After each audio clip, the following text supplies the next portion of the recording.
Nagsagawa ng 2 araw na training clinic ang mga Paris Olympians at Filipina gymnasts na sina Alea Finnegan at Emma Malabuyo na ginanap sa Gap Gymnasium sa Intramuros, Maynila nito lamang weekend. Yan ang ulat ni Daryl Oclares.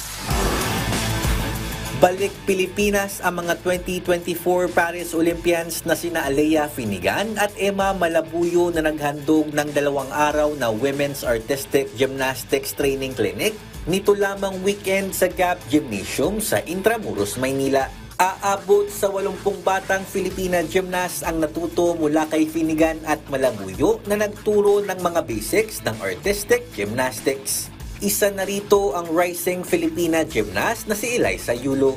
Madami po. Na-learn ko rin po yung mga ibang techniques ko sa mga skills ko and some basics po.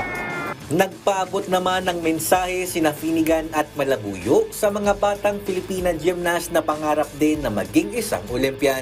I'm really so honored and grateful that I have the opportunity to represent you guys in, female gymnastics, and I hope you guys keep pursuing gymnastics. It's an amazing sport. It's something that's so near and dear to my heart.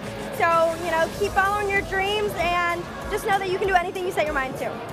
I would just like to inspire and motivate younger girls who will not only look like me, but also know that they can make it this far. And I want to be able to encourage them and know that I support them along their journey. And if they need anything, I'm your ate and I'm here. But I just want to say I'm so grateful for everyone's love and support.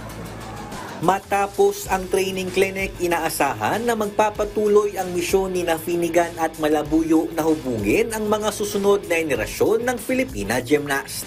Daryl Oclares para sa Pambansang TV sa Bagong Pilipinas.